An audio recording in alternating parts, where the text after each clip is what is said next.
ataupun esoteca itu udah belakangan. Jadi judulnya ini buah simalakama. Nah itu. Kalau dimakan siapa yang mati, kalau nggak dimakan siapa yang mati?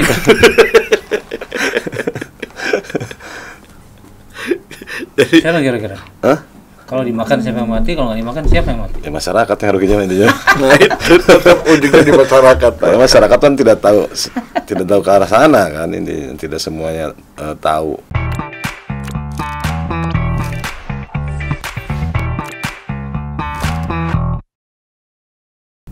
Bang Saiful, apa kabar? Alhamdulillah sehat. Terima kasih sudah datang, Bang Ucu. Baik. Ini Bang Ucu ini narasumber Banten Podcast yang selalu bersedia hadir untuk memberikan analisis kritisnya pada persoalan Banten. Makasih Bang Ucu udah datang. Sama-sama.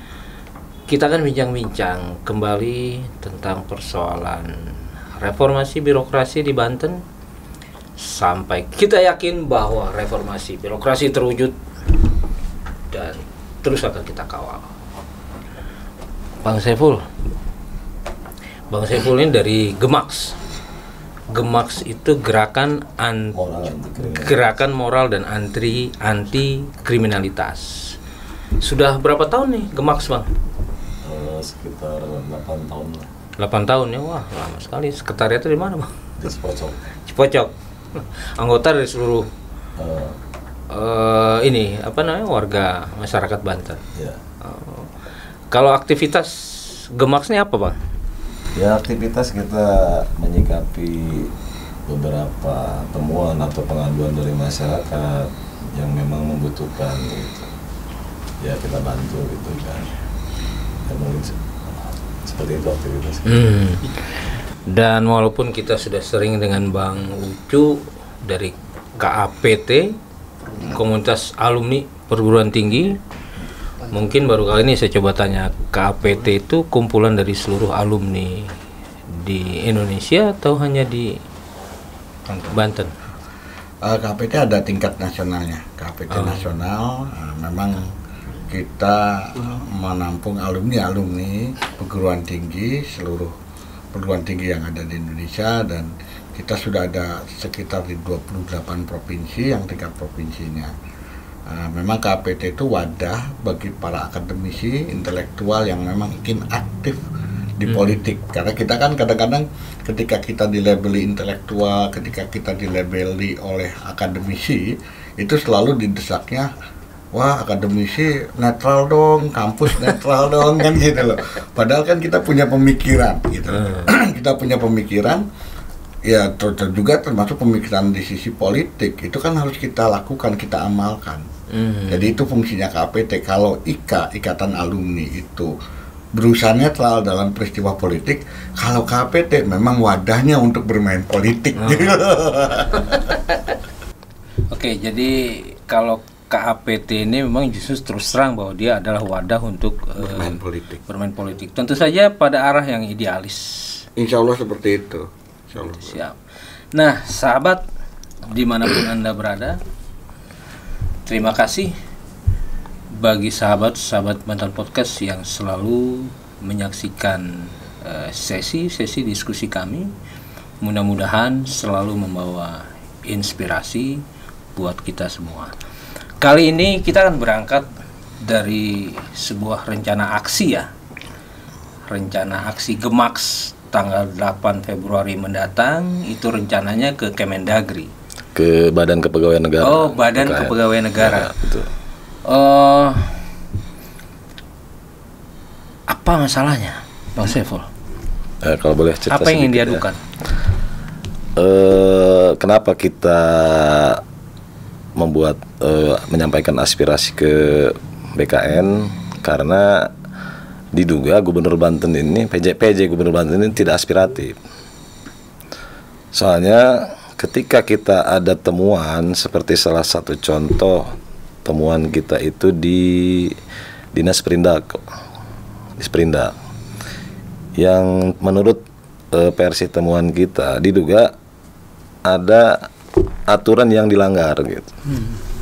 Seperti contohnya PLT Sekdis Indag itu harusnya kan masa berlakunya 3 bulan, bisa diperpanjang 3 bulan lagi. Akan tetapi setelah 3 bulan masih aja gitu. Kenapa tidak ada pejabat yang lain gitu tuh maksudnya. Nah, berawal dari itu mereka tidak mau respon, bahkan BKD-nya pun diduga diam, tidak mau memberikan komentar gitu. Ini saya pikir nih Kang Ucu juga Bang Ucu harus ikut menjelaskan ini. Ini kasuistik hanya di OPD itu atau banyak. Jadi banyak itu 50%, 60%, 80%. Kalau sekarang mungkin bisa ngitung tapi beda ya, beda apa ya, beda asalnya. Jadi sebelum rame dengan kasus SPPLT itu apa? Surat perintah pelaksana tugas yang kemarin diterbitkan tanggal 2 Januari, itu kasus sebelumnya. SPPLT itu diterbitkan oleh tanda tangan PJ Sekda atas nama gubernur untuk mengangkat PNS yang statusnya staf jadi PLT. Yang statusnya staf jadi PLT. Tapi dia PNS ya? Dia PNS. Masalahnya di mana? Yang ini beda, yang diangkat oleh kasusnya Gemak ini itu PLT sebelumnya juga. Jadi PLT yang sekarang dan dia berawal dari PLT sebelumnya. Contoh misalnya tadi yang disebutkan oleh Gemak itu Sekdis PLT itu dalam SM BKN itu hanya berlaku maksimal 6 bulan. 3 bulan dapat diperpanjang 3 bulan, berarti 6 bulan. Nah, yang ditemukan oleh Gemak ini di Sekdis Indag, di mana sudah lewat dari 6 bulan.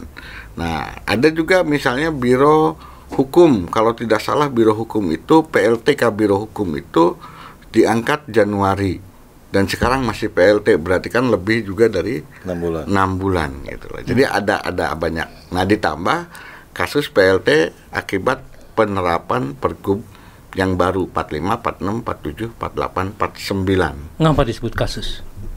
Karena tadi SEBKN yang di dalamnya sudah menyebutkan ini adalah pedoman, berarti kan acuan, itu kan jelas menyebutkan bahwa yang bisa menjabat PLT itu adalah pejabat atau fungsional. Sementara pasca berlakunya Pergub yang baru itu malah PNS berstatus staf diangkat jadi PLT.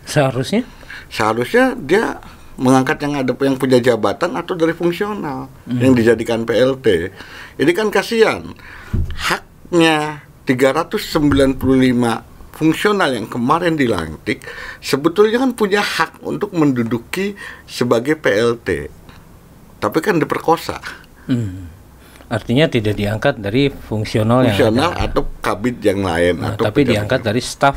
Statusnya staf kalau saya nyebut staf PNS yang tidak punya kewenangan untuk jadi PLT. Kewenangan untuk menjadi PLT. Iya.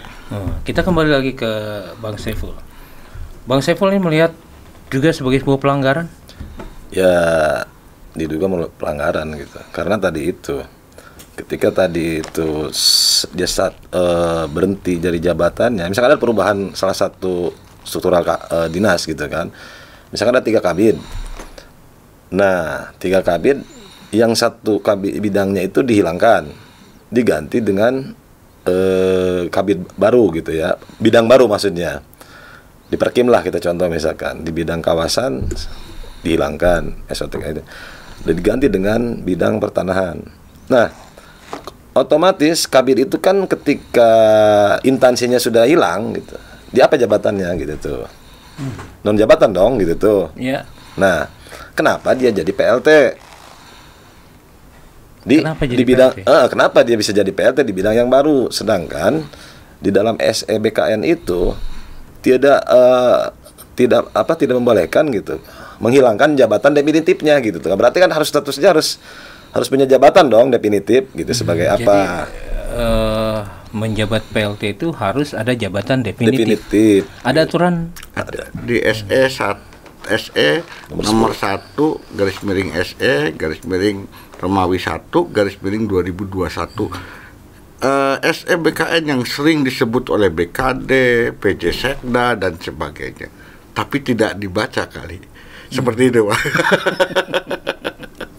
Jadi sekarang yang menjabat PLT adalah orang-orang yang secara definitif tidak punya jabatan. Tidak punya jabatan.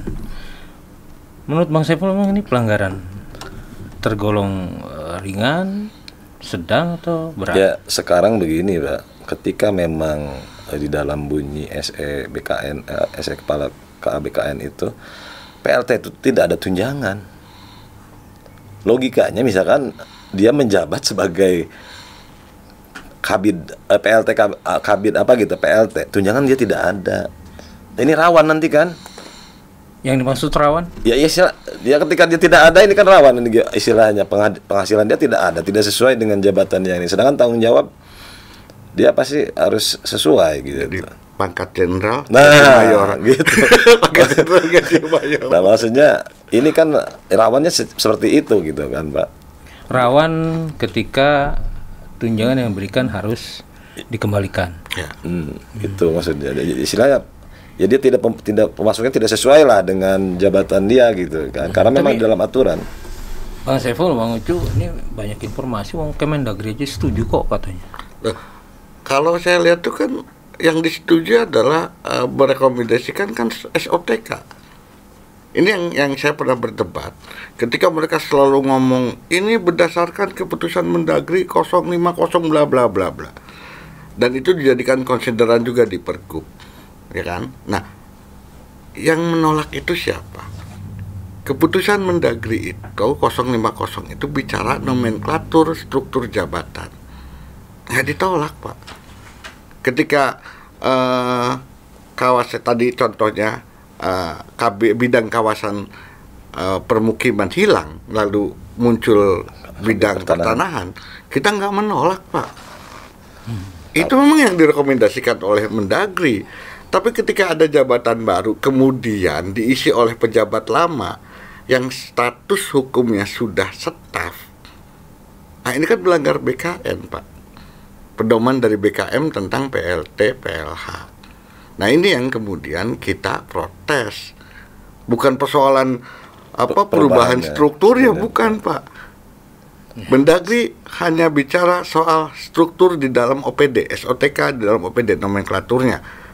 Bukan soal membolehkan pejabat lama yang sudah berstatus staf itu jadi PLT. Karena dampaknya banyak, Pak. Bukan cuma persoalan tadi pangkat jenderal gaji mayor. Bayangin sama Abang, ketika dia menjabat PLT Kabid tapi tidak punya jabatan definitif, ya kan? Artinya dia tidak bisa dapat tunjangan dari PLT-nya.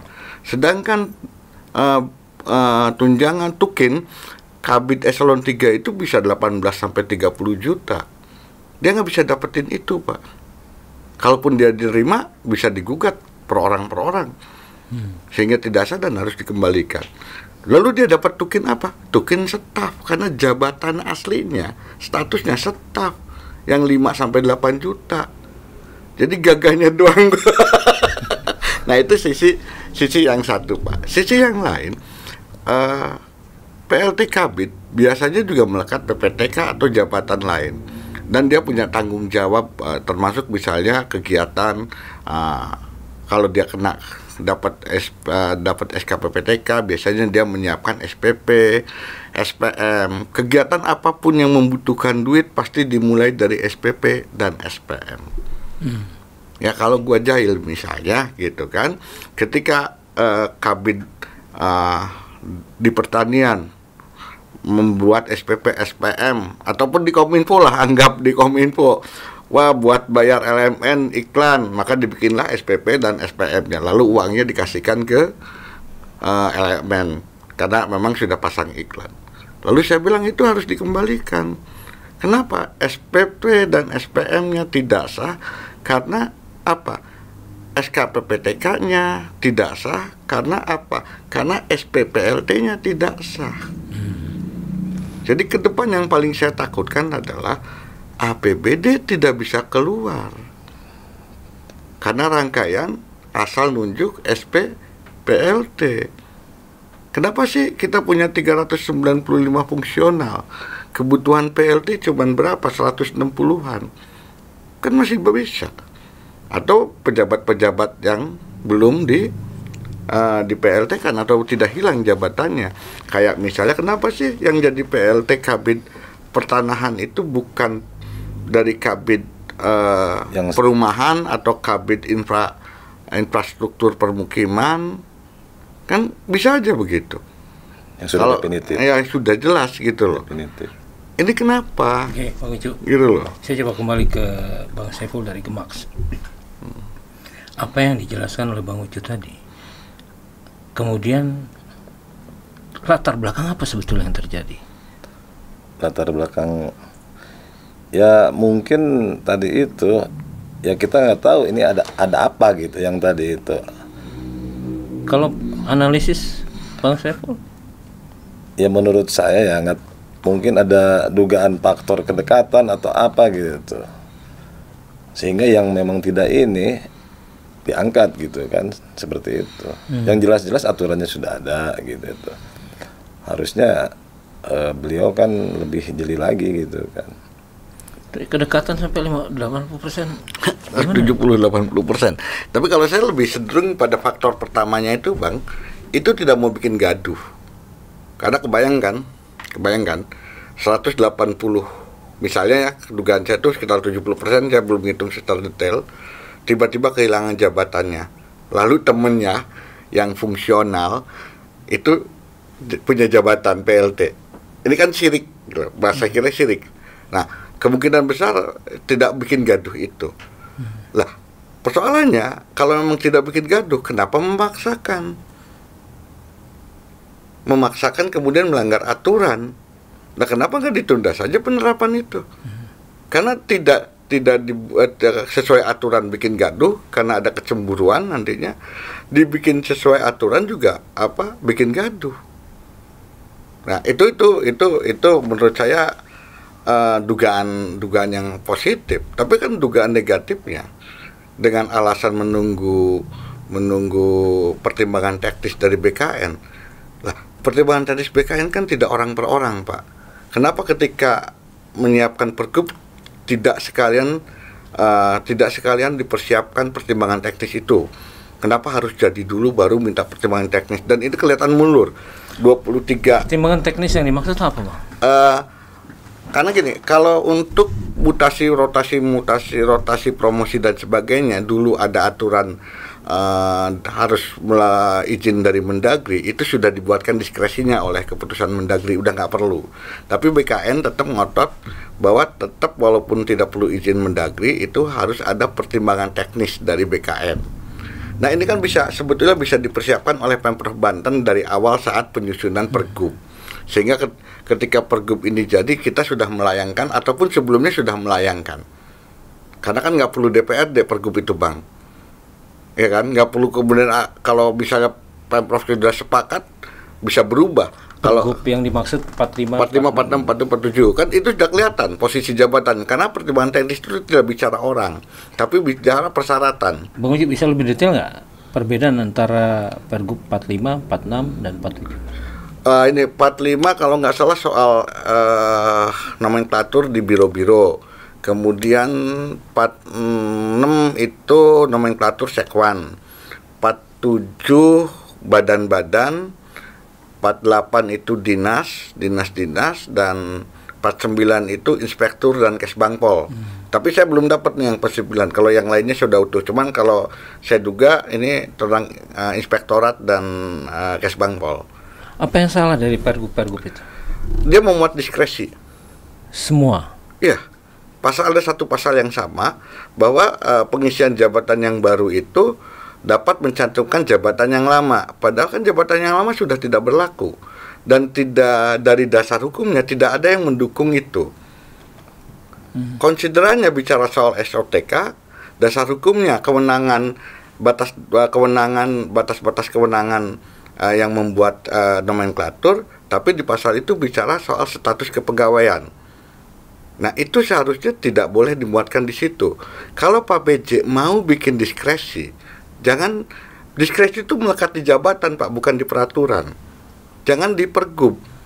Pergub itu harusnya mencabut itu, pergub itu dijadikan, lalu gubernur PJ Gubernur Banten membuat diskresi sehubungan dengan A, B, C, D, F, G, maka saya Gubernur Banten memutuskan mengangkat dari pejabat yang lama. Itu nggak masuk di Pergub. Nah, diskresi ini yang baru bisa nanti kita perdebatkan. Tapi kalau sudah dimasuk di Pergub, Pergub itu sudah isinya diskresi, udah jelas salah, Bang. Korelasinya dengan SOTK baru apa, Bang Saiful? Maksudnya korelasi dengan Pergub yang disebutkan Bang Ucu tadi.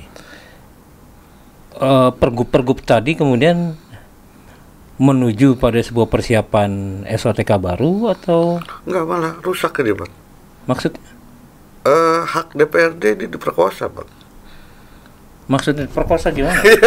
Lah, ya kan sebelum mereka buat Pergub, mereka kan sudah di Pemprov Banten kan sudah mengajukan perda tentang SOTK yang isinya memang jumlah OPD dan nama OPD, bukan isi OPD-nya, ya kan? Nah, sekarang itu masih dibahas. Saya tidak dapat cerita itu ditolak, masih dibahas. Bahkan kemarin dipertegas pansusnya masih diperpanjang. Artinya masih ada kemungkinan ditetapkan, ya kan? Haknya DPRD menetapkan perda SOTK.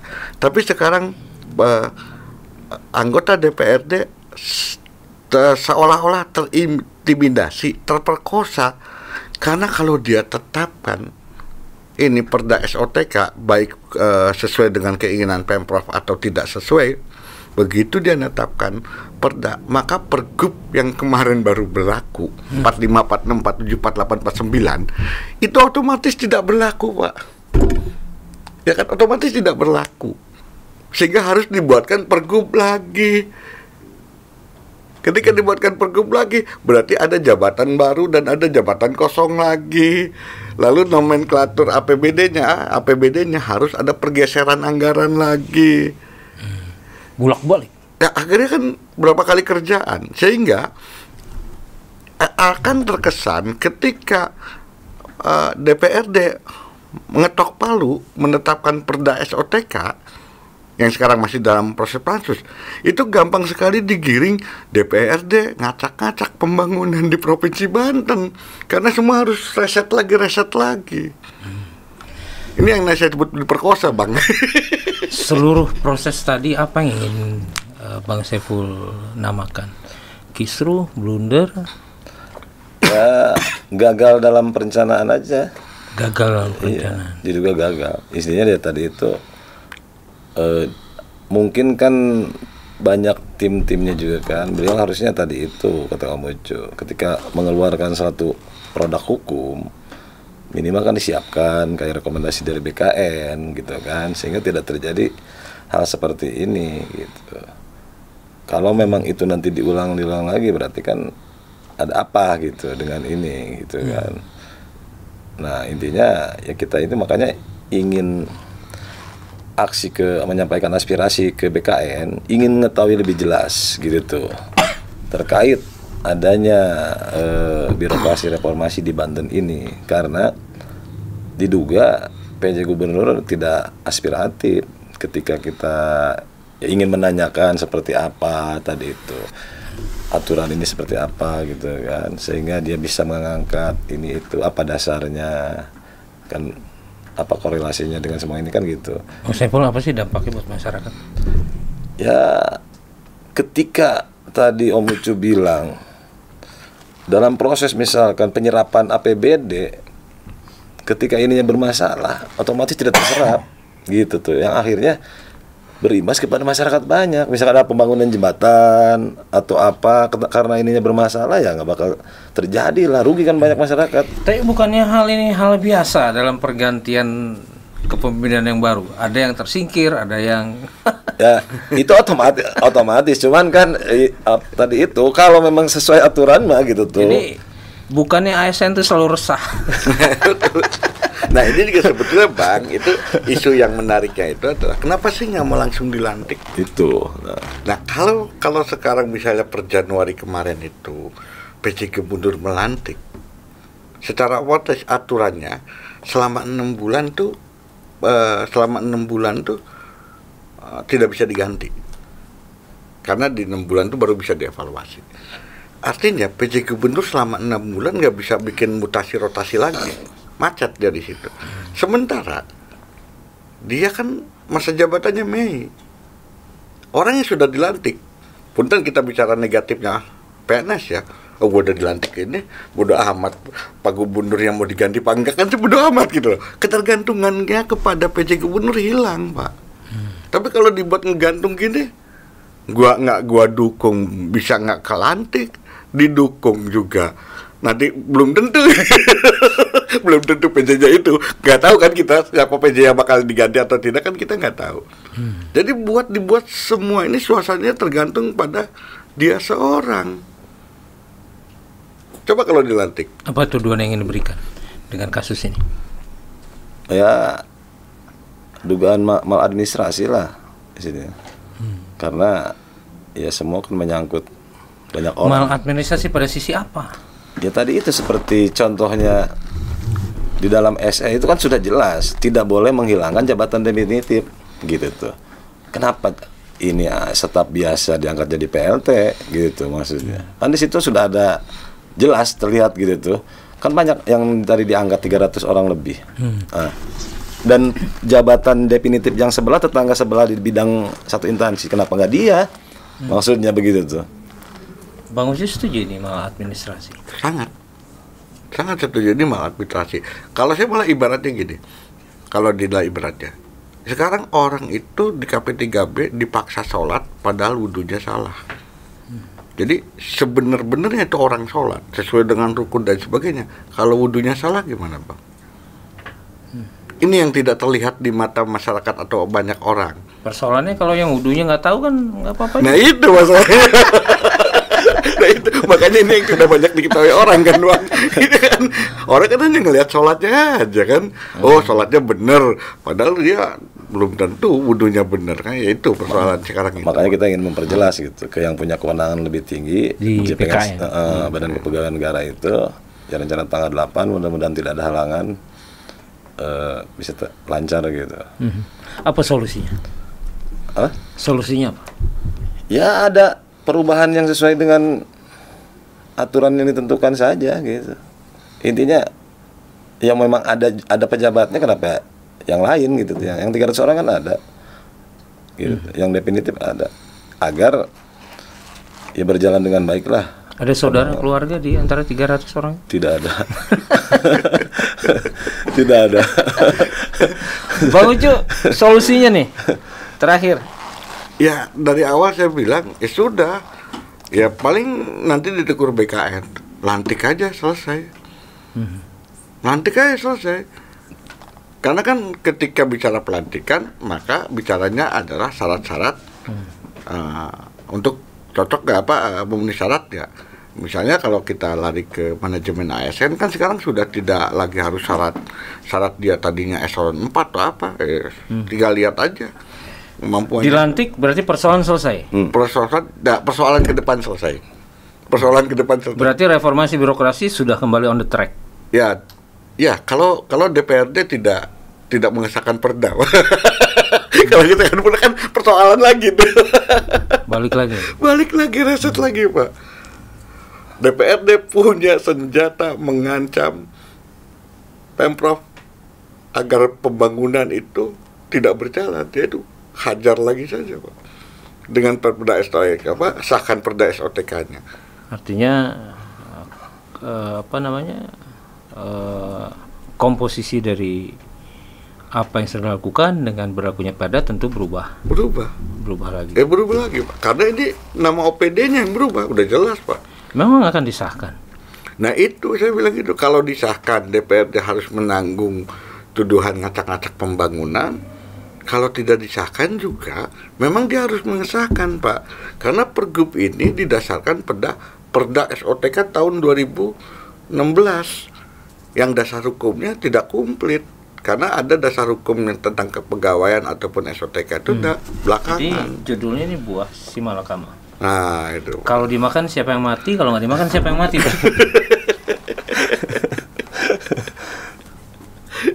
Siapa kira-kira?